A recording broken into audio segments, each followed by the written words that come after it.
Oh, what do we have here? This one is titled, Mother Catches Son Bringing Chopped Up Body into Her House by Dr. Insanity. Their eyes closed. I didn't.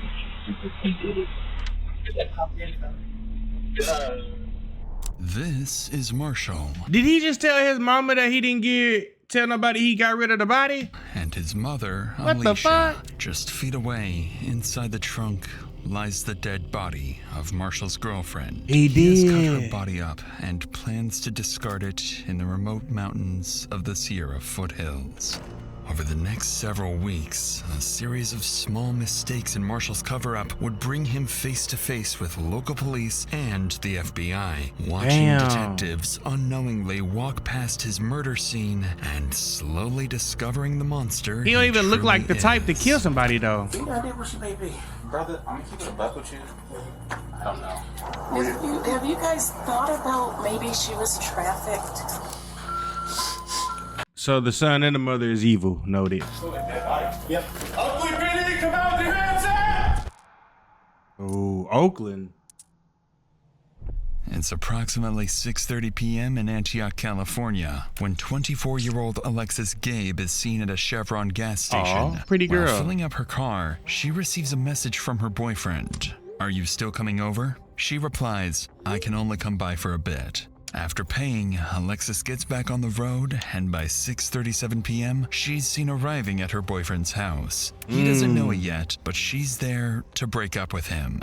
A decision that will carry far greater consequences than she expects. See, this is why I like breaking up with people over text, voice messages, or the phone. Got time for 2 this shit. hours pass. Then Alexis's car is seen leaving Marshall's house, but something isn't right. The vehicle takes an unusual route. It's not one her. Alexis never uses to get home. And just 12 minutes later, roughly 6 miles away, it pulls into a quiet residential neighborhood. Bum, A bum, bum, masked bum. figure steps out of the car, noticeably larger than Alexis. Isaman. Moments later, her phone pings. "Did you make it home?" And as the figure disappears into the distance, Alexis is never seen or heard from again. One day after Alexis disappeared. Is this a family member or friend? Family member.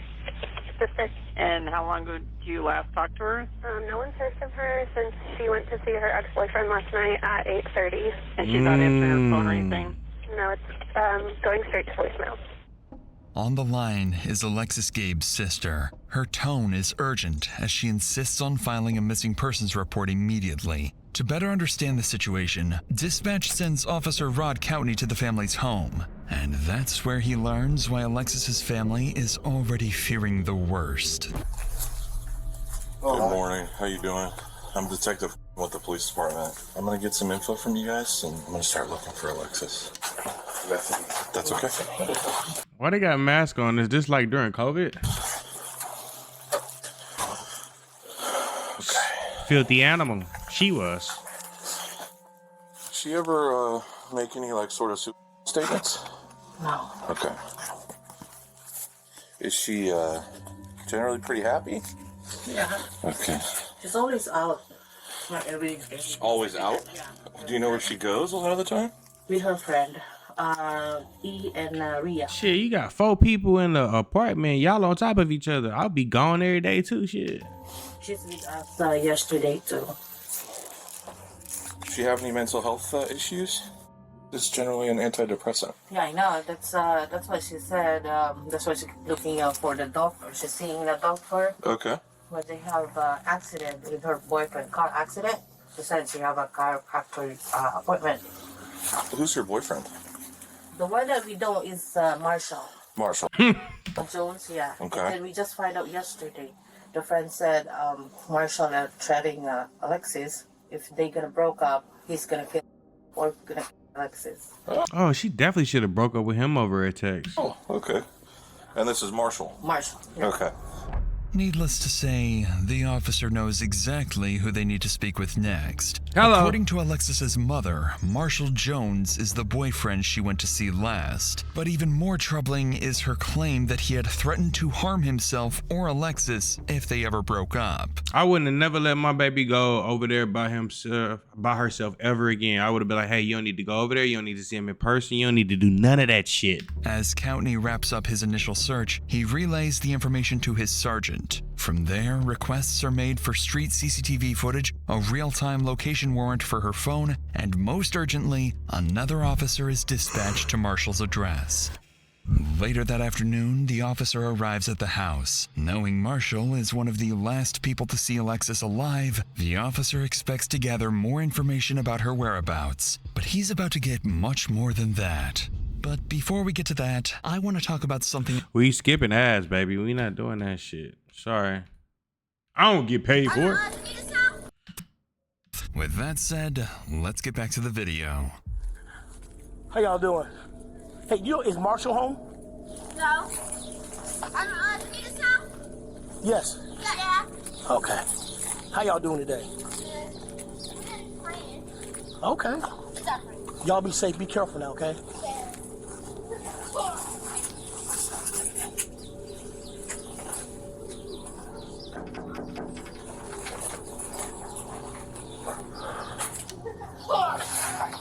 Look like Rancho Cucamonga. That's fine. Hey, I hear you know Alexis. Yeah, I was gonna say, yeah. Gabe. So, Gabe. I'm sorry, Gabe. Gabe.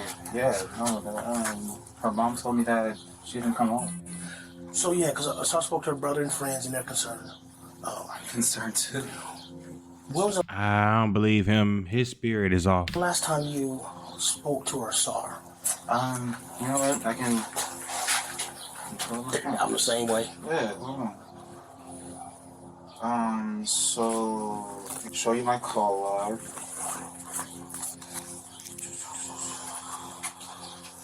I talked to her throughout the day yesterday. I want to say 6:38. I never want somebody to love me this much that they feel like they gotta kill me. Please, please, please don't love me this much. Is when she I pray told me that prayer she every was day. Outside. She Here? Yeah.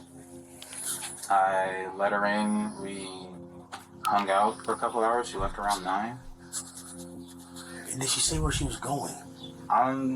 Yeah, because I can show you text message. She said that. The more you can give me, the better, man. Yeah, I was about to say. I appreciate you. remember her saying, "This is from today. It's not delivering." I've been trying to call her. Ain't that crazy? Over. Somebody act like they been calling and they the one that got the phone and turned it off. You must still be asleep. She's like, "I can only come by for a bit today." I was like, "Okay," because she was doing some other stuff for her job that she was doing some running around for. Okay. Any idea where she may be? You know, brother, I'm gonna keep it a buck with you. I honestly thought she went to go smoke with her friend Rhea when she left here. Maria. Oh, Maria. Yeah. Okay. I don't believe him. him. To go smoke with her because usually she won't tell me, you know, what she's doing until she's already doing it. Mm-hmm. So I thought she went there, but then when I kept on calling by like 11 and I wasn't getting anything. Okay. Did she seem out of sorts when she came over yesterday? Was she her normal self? Whatever that may be. Yeah, I mean, she came in, we hugged, we kissed, she watched me, do my little heist on GTA, playing my game and whatnot. I mean, we watched Family Guy. Okay. It was fine. When she left, did you? That don't sound like something she would do if she was coming over there to break up with you, bro. Did you see her? Go keep it a buck. See her leave? Yeah. And I say yeah because I opened the garage door and she left. So Okay. Also, she opened the garage door. Yeah. All right. At first glance, Marshall appears far more willing to help than Alexis's family hinted towards. But as he recounts his last encounter with Alexis, his demeanor is oddly detached, at times even attempting to make light of the situation. It's the kind of behavior that doesn't go unnoticed. But before wrapping up the interview, the officer would ask one of the strangest questions possible at a moment like this. Do you have a car? Because I want to be able to follow up with you. Yeah. And How long you two been? You guys two dating? yeah. How long y'all been together? Like 3 going on 4 years. Okay. All right. And I showed you my call log, text message. You ain't got a strap down in the house like a slave or nothing? No, I know. No, I know you have to ask Yeah, because it's a I have serious to. Yeah, situation. exactly. And I appreciate you trying to make light of it, but no, Okay. I do not. All right. On that strange note, the interview wraps and the officer calls his sergeant, Something is just off about his whole demeanor, bro. only to learn that while this conversation was taking place, a major discovery had just been made a few miles away. Which is what? On a residential street in Antioch, Alexis's family comes across their daughter's car while organizing their own search and spreading the word on social media. Police are immediately informed of this discovery, and the car is towed and seized for forensic analysis. Inside the car, some troubling details quickly stand out. The keys are still in the ignition, the door is unlocked, and personal items are missing. After removing and analyzing the car's infotainment unit, investigators are able to track Alexis's precise movements before her disappearance. And just 12 minutes before the car was abandoned, it had been at Marshall's house, not her friend Maria's, as he had previously implied. These findings, along with the alleged death threat, prompt investigators to move Marshall from a person of interest to the primary suspect Boy, your ass going to jail! in Alexis's disappearance. The following day, 2 detectives arrive at Marshall's house, suspecting he is the last person to see her alive and may have been withholding vital information. He was. However, they're also here for something else. Something that will catch him completely off guard. Hey, I'm a detective minister. Okay, are you Alexis's Boyfriend, yeah. boyfriend? Okay, what's your name? Ex dude, she was coming there to break up with you. Stop saying boyfriend. Marshall? Marshall. Okay, yeah, we're still looking for Weirdo. her. Have you heard from her at all? Or? I have not. I've been trying to call her. I've been texting. My text messages aren't getting delivered. My phone calls are going straight to voicemail. Gotcha. Okay. Huh. Yeah, basically at this point, like, I think this is the last place that we know that she was at. Right, and So we're just, obviously that's why we're kind of keying in on this area, you know? I understand, and like I was telling her mom, like, hey, I saw her, this is the last time. Yeah. You know, and I'm worried. Why you sweating? Right. You know, and she's missing, and that just means that she's missing. It doesn't necessarily mean something happened to her, so I'm really trying not to let my mind wander. Her friends You ain't gotta let your mom wonder because you the one that killed her. have, You know what I'm happened? not gonna say they've been putting me under scrutiny, but they're making me feel like I did something and I didn't. Okay. They know you did it. And Boyfriend, right? And that's what I'm saying. You know, everybody handles stress different, you know, yeah. and so we just want to rule everything out, anything weird to happen here. So, you know what I mean? Then we can move on to, hey, let's go look another area and see where she's at, you know? I understand. Are you cool if we go inside and look around real quick? It's not my house, it's my stepdad's, so, right. I mean, I could call him really fast and see. Yeah, that's fine. Go ahead. Clearly uncomfortable with the request, Marshall agrees to call his stepfather the homeowner of the house. And as they wait for his approval, detectives would slowly begin to suspect there's something inside the house neither Marshall nor his stepfather wants them to find. Facts. Hey, Dad. Alexis went missing, and the police just want to go through the house really fast just to make sure that everything's fine. Is that okay? Okay. He said that one of you could go in, but he would like the other one to stay out here. No problem. Sure. You got a flashlight or anything? I don't. Yeah, me neither. You want to go in? Sure. All right. Hold that for me. All right. What's your dad's name? Leslie? Leslie? Okay, and that's the one you were talking to on the phone? Yes. All right, you said one of us could come in? Cool. That's weird, bro. Why his whole demeanor changed? Do you want me to leave the door open? Yeah, that'd be great. Sure. I'll come around. What the fuck they got going on in here? Is the stepdad a DJ? Anything of hers that's here? How the fuck do people live like this, bro? I mean, there might be some clothes that she left over. Okay. It's gonna be in my room. My room's a mess. That's fine. Obviously, y'all some messy motherfuckers. Cool. This your room? This is my room in here. Ugh. Like I said, it's a mess. It happens, bro. Yeah. You guys drink together, I'm assuming? Yeah, at the house. As the officer moves through the house, Marshall's room quickly stands out, left in complete disarray. And as he inspects the room further, little does he know, this very place holds subtle clues and will soon become a crime scene. Is there upstairs? It's just one story. Just one story.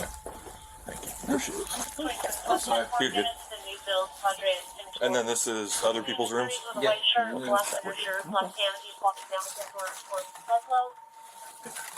Did you want to go in the backyard or? Probably not. All right, I'm gonna close this door. House is fucking disgusting. They need to get arrested just for keeping it like that.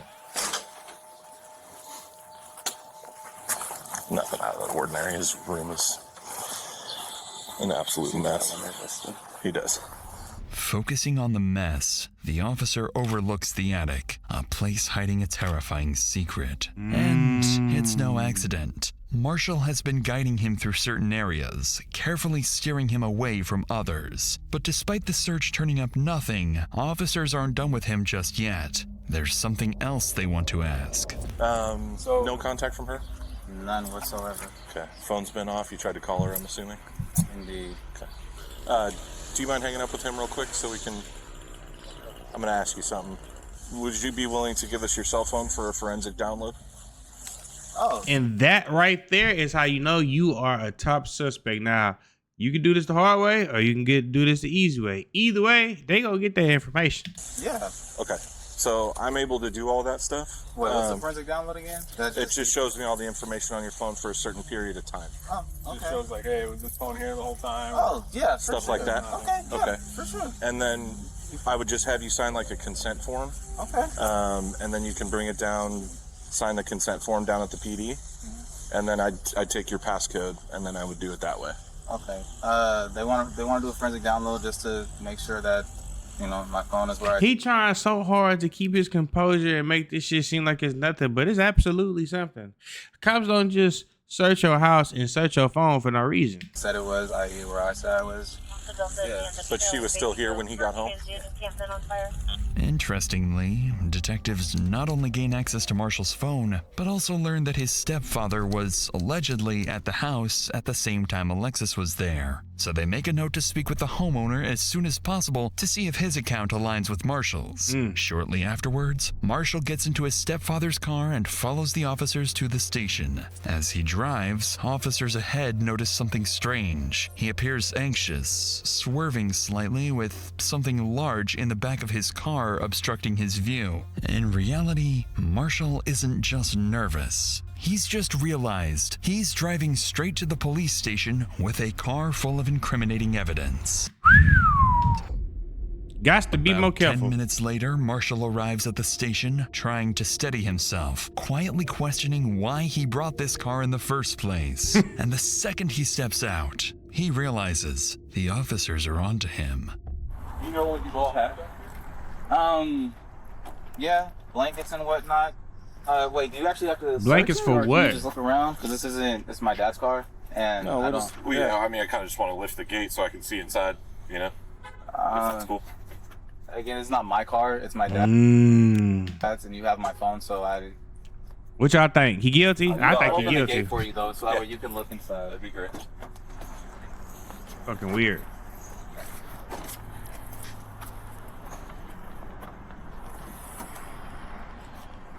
We went to the drive-in, so tried to get Rumi some water. I mean, you can look in the bag. That's our Philly cheesesteak. Any of this hers? No. Because we would like to collect a DNA sample from her, right? So we have a reference on file. So was she back here? Yeah. Like, I don't. So is any of this like? Was None of this is her. I don't know. He obviously doesn't know how DNA works, and if you don't know how DNA works, why are you out here committing crimes if you don't know how shit go? Would you mind if we Fucking stupid. like it to test it? Or? I would, because yeah. And does she normally sit up in the front seat?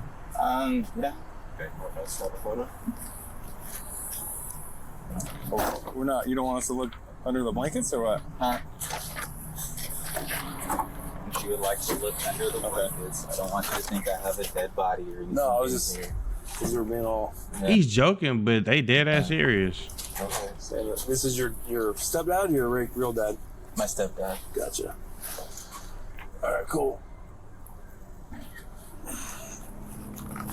Naturally, Marshall's unwillingness to show what's in the trunk immediately raises red flags for the officers. I bet Once it it's did. opened, they find multiple blankets, pillows, and food waste, with Marshall insisting that he and Alexis used the car as a bed at the drive-in. With suspicion mounting, they get Marshall to sign a consent form, download the data from his phone, and then return it to him. And as they let him go, detectives believe the contents of Marshall's phone may finally reveal what he's been hiding, unaware that this entire investigation is about to start going downhill. It definitely is. The next day, as investigators prepare to review the data from Marshall's phone, they notice the download process has failed, leaving them with nothing. He deleted Realizing it. Marshall's willingness to cooperate may already be reaching its limits, detectives decide not to push any further for now and instead turn their attention elsewhere. There's still one person they haven't spoken to yet.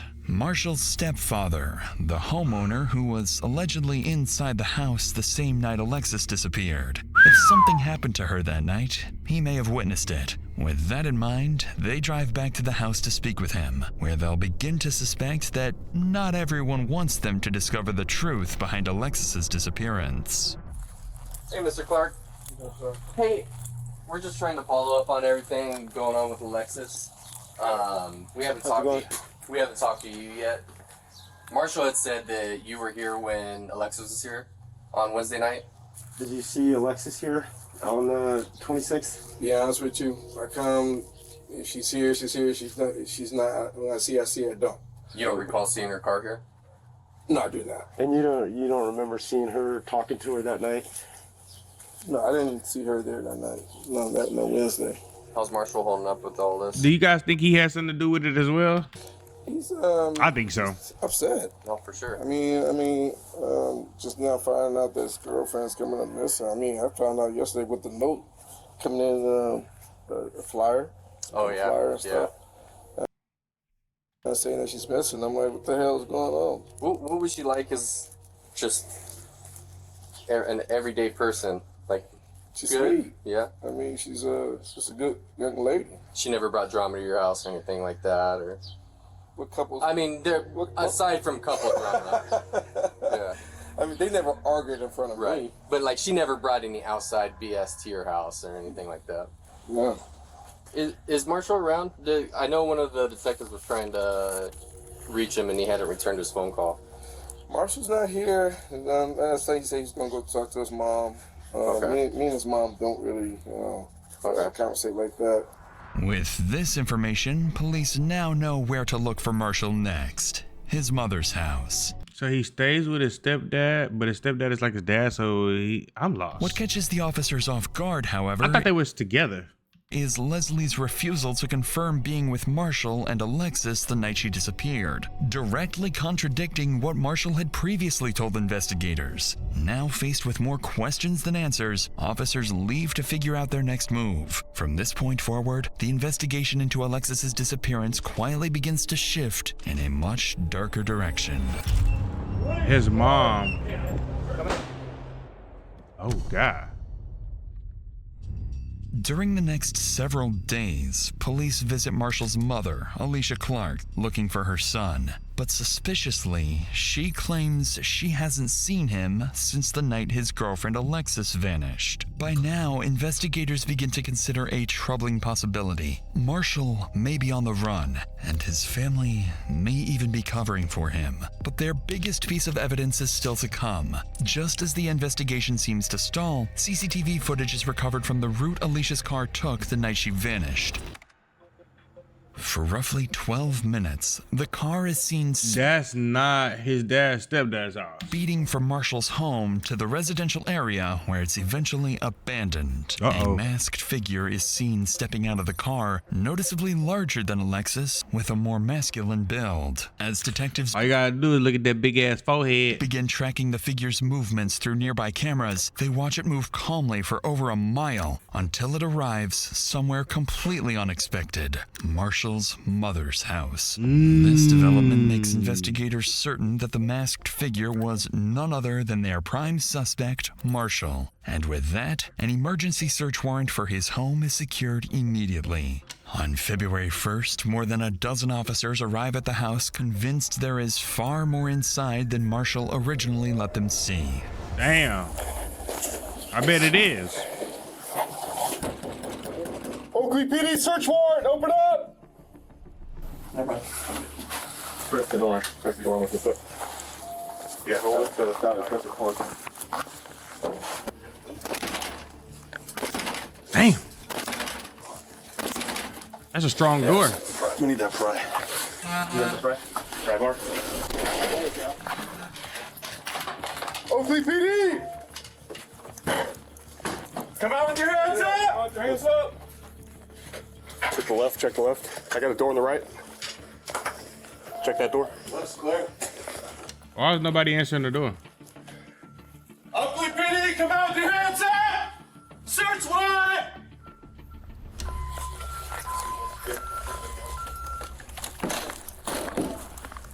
That room is clean for once. Check that. Is this the dad's house or the mom's house? As officers move That's through the the dad's house, neither Marshall nor his stepfather are anywhere to be found. But then, as they prepare to enter the garage, it doesn't take long for a vile discovery to emerge. Which is what? Smell it? Smell like dead body. Yep. Oh, God. In the laundry room. All they gotta do is look up now and they gonna see it. Okay. Whose car is this? Yeah. I just want to compartment one. Right here, yeah? Yeah, right in here. I got a big whiff. Yep. Who's that backyard? All space? Yep. Multiple officers begin to notice a distinct smell, one they believe to be the odor of a decomposing body. The scent appears to be coming from the laundry room and leads up towards the attic. So officers prepare to investigate and brace themselves for the worst. It looks undisturbed. Dude, are we agreeing? It's been opened before. I don't know. It's right here, dude. Yeah. God, I would not want to smell that. Yeah, just point straight out to the garage. Yeah. So that's the thing, is like, That's the we gotta check the crawl space. Anybody check inside that SUV or take a peek inside? I didn't see anything. It's locked. Okay. Scott, I'm gonna have this door closed for a second. I mean, there's pathways where they walked for electrical, but I don't see. No footprints, no drag marks. Yeah, I mean, it's just you can see where they're walking, Okay. doing something, but I don't.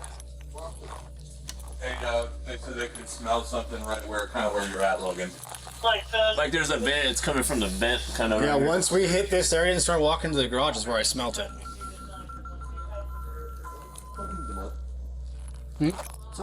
I ain't gonna lie to you. I could not be in a relationship with somebody who keep their room like that. Boy, that would drive me crazy. What in here? Yeah. Let me see. Black hair. Look it. Uh-oh. We got our first piece of evidence. Could be blood, could be Like mold. brown paint, but that could also be blood. All right, let's This flops. Camera to West County from Let's the clear nearest out. one. After following the scent, officers come up empty-handed, but they do uncover what appears to be dried blood. After clearing the entire house, officers are still unable to locate the source of the smell, so a canine unit is called in. If human remains are hidden somewhere on the property, this dog may be their best bet on finding them. I don't know if I got a big whiff right in the laundry room. It smelled like just dead body. All right, let's see what we get. No worries.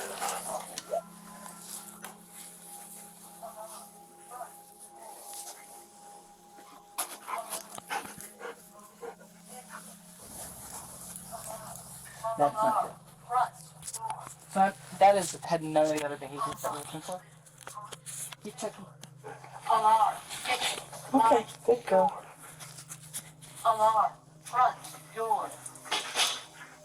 And then that's the attached garage. Oh, can we go in there? Yes.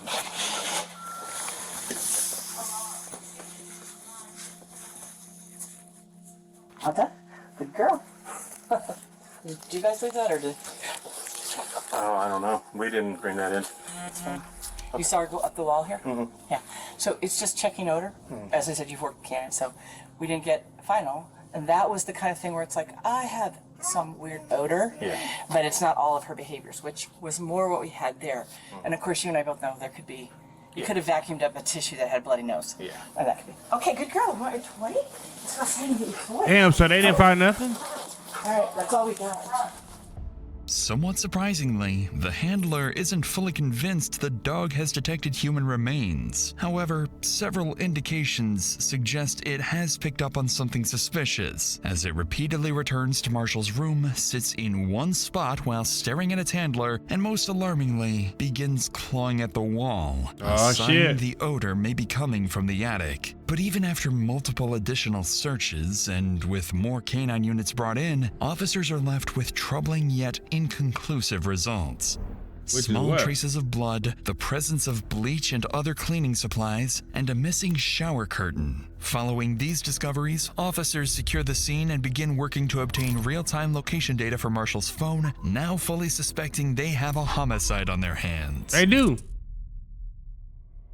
Over the next several weeks, officers are seemingly no closer to finding Marshall. Neither his mother nor his stepfather appear willing to cooperate any further. But every time the investigation seems like it's losing momentum, Alexis Gabe's family keeps pushing forward, pressuring police. I want a family like this. If something happened to me, you feel me? I want them to keep pushing like this until they get justice. To find their daughter and bring her justice. That pressure soon begins to pay off when investigators finally obtain a real-time location warrant for Marshall's phone and discover he's moved to Vacaville, California, roughly an hour and a half from his home. Damn. After a quick check, they find out exactly where that location leads, his sister's house. So officers quickly head to her address, hoping to find Marshall there. What's your name? Ariana. Ariana. I'm James. Nice to meet you. Nice to meet you. Obviously, you know why we're here, right? I do. When he got here, he was off. While he was here, that's when I saw the first flyer for Alexis. And that's when I started putting the pieces together, what could be. I said, get your shit. Tomorrow you gotta be gone. I want nothing to do with this. And his gun was underneath. I lost my shit. What was their relationship like between Alexis and Marshall? So it got toxic over the last year and a half. He was a lot more torn up about them breaking up than about her being missing. I will say that, irrefutably.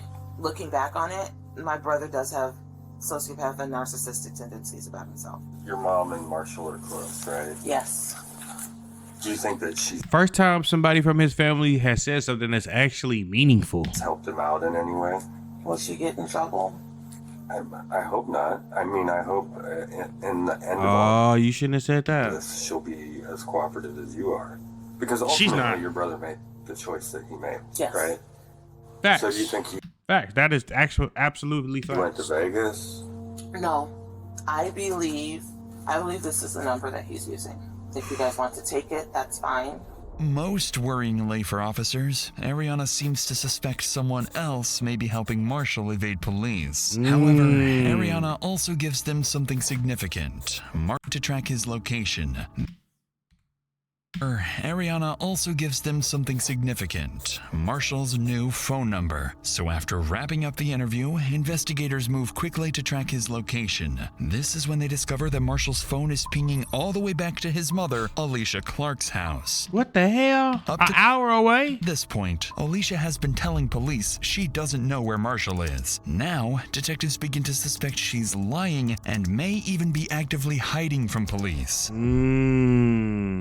Over the next few hours, police secure an emergency search warrant for Alicia's house. Officers rush to the location knowing full well Marshall could disappear again at any moment. But little do they know, the lead they're following is actually a setup. Really? A setup for what though? Ugly police search warrant, come to the door! Hello? That's okay. Let's open the door for me. Thank you. Alright, ma'am, come on out, please. Autistic daughter that sleep upstairs. I understand. Is she okay up there? She's okay. Are you able to wake her up and bring her out here for a minute while we service this warrant? I'm not actually. Let me see what I can do. Anybody else inside? After escorting Alicia and her daughter outside, officers move in to search the house, but they find no one else inside. They do, however, spot a working camera outside the home, one they immediately begin trying to obtain a warrant for. And that is going to give them the biggest piece of evidence. Despite Marshall's absence, the forensics team insists that his phone is still actively pinging inside the house. What? By now, investigators know something isn't adding up. So they prepare to question Alicia, starting with the very reason they're here in the first place. Where's the best place? Nice backyard. Talk to me. What's going on? So we're obviously here for a reason, and there's a couple You know why they here. reasons. We're here for Marshall's phone. So we know it's here, but we don't want to tear your house apart too much. So if you could direct us to it, so we don't have to like mess anything up. Like where's the phone? It's upstairs in my closet in the green Hawaiian shirt if you guys need it. Now I have a question. What do you guys need it for? Why? You guys cloned it. So the cell phone thing. Why? Why would you put it in that particular place? They went and did the download, but some of the files got screwed up, so we don't have everything. So we need that, and plus we know that he's had the phone after that. So that's the evidence that we're looking for. Strangely, Alicia appears unusually cordial with the detectives, despite having her house breached. She's even admitted to holding a wanted suspect's phone, yet treats it as if it's nothing serious. By now, investigators are more than suspicious of her involvement. They're convinced she not only knows where Marshall is, but more importantly, what he did to Alexis. So, he's obviously not here, so you know where Marshall is? Hand to God, I do not know. I do not know. I've intentionally told him, do not tell me where you are. It's just the situation. Why the f would you tell your son that? Don't want to know. So you're distancing yourself? Oh God, no, not at all. Okay. Not at all. I just know this isn't who we are.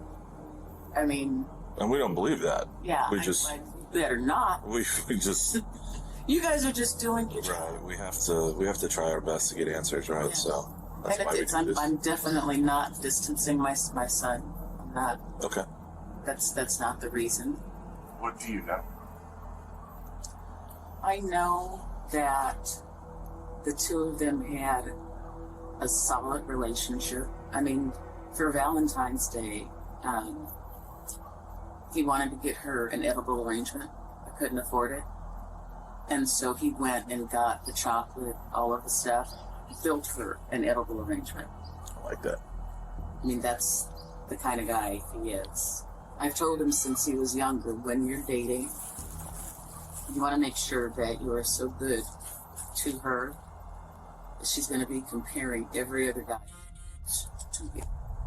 Right away, this description of Marshall doesn't quite align with what investigators believe about their suspect. Hell no, that's just mama. Mama gonna always be mama. Especially given his sister's earlier claims that he's a narcissist and a sociopath. If Alicia is fully aware of her son's alleged crime, then defending his character like this is not only disturbing, it's something most people would find nearly impossible to do. Sensing this may be more difficult for her than she's letting on, detectives decide to shift their approach, appealing to her emotions, hoping that if this is all an act, it's about to break.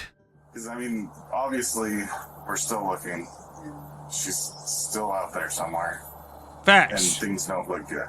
Yeah, it's hard to look that family in the face and tell them, hey, look, we don't really have anything to tell you. Have you guys thought about maybe she was human? So what? I've heard that some people posting stuff on the internet and stuff. But a lot of people they don't have a good grasp on how human works. Right. You can't just snatch up a 24-year-old, 170-pound female. I mean, I'm just gonna be straight up with you. Do you think Marshall had anything to do with this? God, no. No. How many of y'all think the mama had something to do with this too? Because y'all heard what he told her at the beginning of the video, right? Even if there's evidence that would suggest that he has something to do with it. You guys would have to prove it beyond a reason. Obviously. I don't want to leave you thinking that, for the lack of a better term, just... I know. Oh, God, no. No, not at all. There's a reason. I mean, I can only leave you with that. But I can't like... That's even saying too much. You tell me... I don't want you to, like... To just, like I just said, I mean, we've been, both agencies here and the DA's office, we've all been working on this for 3 months now. We've looked. It's been 3 months. Despite the detective's best efforts, Alicia doesn't appear to budge. And the worst part is that her dismissive attitude seems to work. Although officers inside managed to locate Marshall's phone, they find it's been wiped completely clean. I already knew with that. Nothing concrete tying Alicia to the disappearance, investigators are once again forced to leave empty-handed. With no body, no confession, and no idea where Marshall may have gone, Alexis's case slowly starts going cold. So he got away with murder? Months go by with no new leads on Marshall's That's 3 months on top of 2 months. whereabouts. But then, investigators finally secure a warrant and obtain the CCTV footage from his mother's house. And as detectives start analyzing the footage, they begin to understand how Marshall managed to stay one step ahead of investigators for so long. Inside these large plastic bags, investigators believe are Alicia's remains and suspect Marshall's mother was aware of it. Following these developments, investigators reach out to Marshall's sister and learn he has a friend at an apartment complex in Kent and may be hiding there. Using travel records, CCTV footage, and anonymous tips, they zero in on a specific location, the Skyview 3322 apartments. On June 1st, more than 4 months after... Boy, if my friend put me in some shit like that, boy, I would whoop they whole ass. After Alexis Gabe disappeared, the task force moves in to serve a murder warrant and finally arrest Marshall. But as they arrive and prepare to breach, nothing about this operation is about to go as planned. I bet it's not.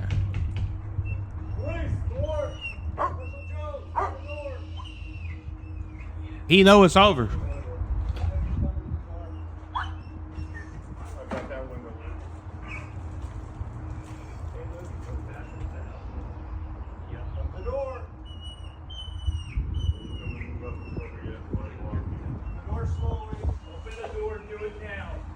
Open the door.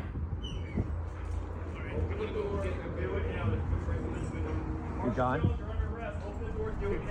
Come out.